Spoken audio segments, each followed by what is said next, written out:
नमस्कार मित्रांनो, आज आपण जर्नी टू द वेस्ट या पाठाचा वर्कशॉप समजून घेणार आहोत. चला तर मित्रांनो, वर्कशॉपला सुरुवात करूया. Question number 1. List all the persons and characters mention in the story. या कथेमध्ये आलेल्या व्यक्ती आणि पात्रे यांची यादी तयार करा. Which of them are real, which are imaginary. या पात्रामधील खरोखरची पात्रे कोणती आणि काल्पनिक पात्रे कोणती ते सांगा. युवान चँग, रियल कॅरेक्टर, खरोखरचे पात्र. ग्वानियन डेटी, इमॅजिनरी कॅरेक्टर, काल्पनिक पात्र. सन वुकॉंग और मंकी किंग, इमॅजिनरी कॅरेक्टर. सन वुकॉंग किंवा माकडांचा राजा, काल्पनिक पात्र. झू बज्जी और पिग्जी, इमॅजिनरी कॅरेक्टर. झू बज्जी किंवा पिग्जी, काल्पनिक पात्र. शा वुजिंग और sand priest, imaginary character. Sha Wujing किंवा धुळीचा साधू, काल्पनिक पात्र. Question number 2. Say whether the following sentences are right और रॉंग. खालील वाक्य बरोबर आहे की चुकीचे आहे ते सांगा. 1. The novel Journey to the West is about a journey to western countries like England and America. पश्चिमेकडील प्रवास या कादंबरीतील प्रवास हे पश्चिमेकडील देशांचा प्रवास जसे की इंग्लंड आणि अमेरिका या देशांचा प्रवास होय. दिस सेंटेन्स आर रॉंग, म्हणजेच हे विधान चुकीचे आहे. 2. In the days of Yuan Chang travelling from China to India was not an easy task. त्या काळी युवान चँगला चीनमधून भारतात प्रवास करणे एवढे सोपे नव्हते. दिस सेंटेन्स आर राईट, म्हणजेच हे विधान बरोबर आहे. 3. Yuan Chang travelled to many parts of India. Yuan चँगने भारतातील अनेक ठिकाणी भेटी दिल्या. दिस सेंटेन्स आर राईट, म्हणजेच हे विधान बरोबर आहे. 4. Yuan Chang's way back home was relatively easy. Yuan चँगचा परतीचा प्रवास सोपा होता. दिस सेंटेन्स आर रॉंग, म्हणजेच हे विधान चुकीचे आहे. 5. Gods and supernatural powers had help Yuan Chang in his quest.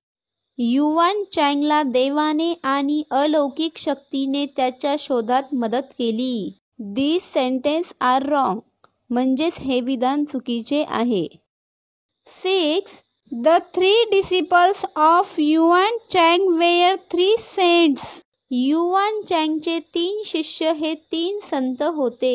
This sentence R wrong, म्हणजेच हे विधान चुकीचे आहे.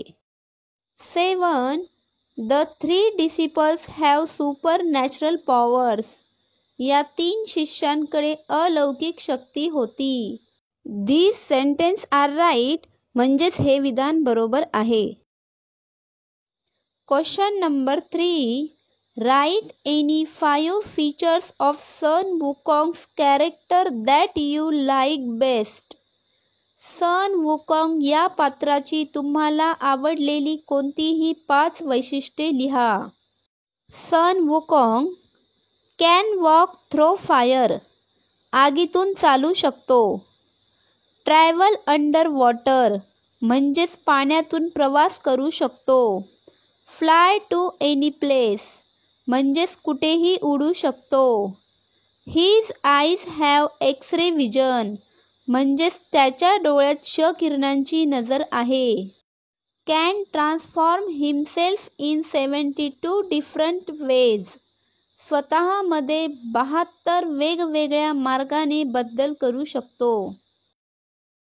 Question number 4. रीड, वाचा. यामध्ये as big as a pillar, खांबा एवढा मोठा. As tiny as a needle, सुईसारखे लहान. Now write more such phrases using your imagination. तुमची कल्पना वापरून वरील प्रमाणे आणखीन काही शब्दसमूह लिहा.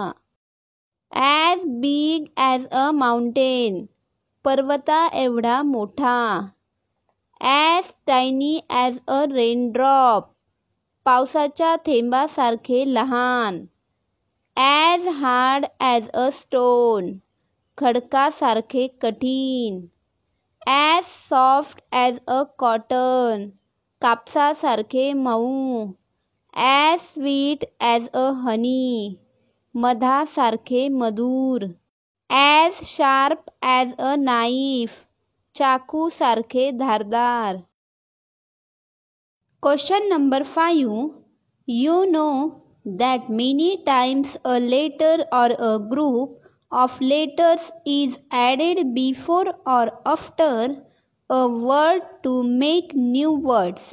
तुम्हाला माहीत आहे की अनेक वेळा नवीन शब्द बनवण्यासाठी एखाद्या शब्दाच्या आधी किंवा नंतर एक अक्षर किंवा अक्षरांचा समूह जोडला जातो.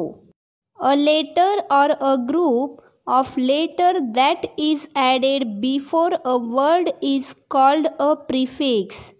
अक्षर किंवा अक्षरांचा समूह जो शब्दापूर्वी जोडला जातो त्याला उपसर्ग म्हणतात. A letter or group of letters that is added after a word is called a suffix. शब्दानंतर जोडलेल्या अक्षर किंवा अक्षरांच्या समूहाला प्रत्यय म्हणतात. The word to which a prefix or suffix is added is called a root or root word. ज्या शब्दाला उपसर्ग किंवा प्रत्यय जोडला जातो त्या शब्दाला मूळ किंवा मूळ शब्द म्हणतात. Let us look at some examples of roots, prefix and suffix. चला तर आपण मूळ, उपसर्ग आणि प्रत्यय यांची काही उदाहरणे पाहूया. अनफॅमिली या शब्दांमध्ये अन हा शब्द उपसर्ग आहे आणि फॅमिली हा मूळ शब्द आहे. ग्रेटनेस या शब्दामध्ये नेस हा शब्द प्रत्यय आहे आणि ग्रेट हा मूळ शब्द आहे. रीराईट या शब्दामध्ये री हा शब्द उपसर्ग आहे आणि राईट हा मूळ शब्द आहे. एक्साइटमेंट या शब्दामध्ये मेंट हा शब्द प्रत्यय आहे आणि एक्साइट हा मूळ शब्द आहे. मित्रांनो, असे अनेक उदाहरणे आपल्याला सांगता येतील. Question number 6. Guess the meaning of. पुढील शब्दांचे अर्थ ओळखा. Unfamiliar, not known or recognise म्हणजेच अपरिचित, माहीत नसलेला किंवा अनोळखी. Unbelievable, not able to be believe म्हणजेच अविश्वसनीय, म्हणजेच विश्वास ठेवण्यापलीकडचा. Now write the opposites of the following. आता खालील शब्दांचे विरुद्धार्थी शब्द लिहा. अनसेफ म्हणजेच असुरक्षित, विरुद्धार्थी शब्द आहे सेफ म्हणजेच सुरक्षित. अनइम्पॉर्टंट म्हणजेच महत्त्वहीन, विरुद्धार्थी शब्द आहे इम्पॉर्टंट म्हणजेच महत्त्वाचे. अनइंटरेस्टिंग म्हणजे अविचारी, विरुद्धार्थी शब्द आहे इंटरेस्टिंग म्हणजे मनोरंजक. अननोन म्हणजे अज्ञान, विरुद्धार्थी शब्द आहे नोन म्हणजेच माहीत असलेला. अनकाइंड म्हणजेच निर्दयी, विरुद्धार्थी शब्द आहे काइंड म्हणजेच दयाळू. अनइंटेलिजंट म्हणजेच मूर्ख व्यक्ती, विरुद्धार्थी शब्द आहे इंटेलिजंट म्हणजेच बुद्धिमान. अशा प्रकारे मित्रांनो, आज आपण जर्नी टू द वेस्ट या पाठाचा वर्कशॉप समजून घेतलेला आहे. धन्यवाद मित्रांनो.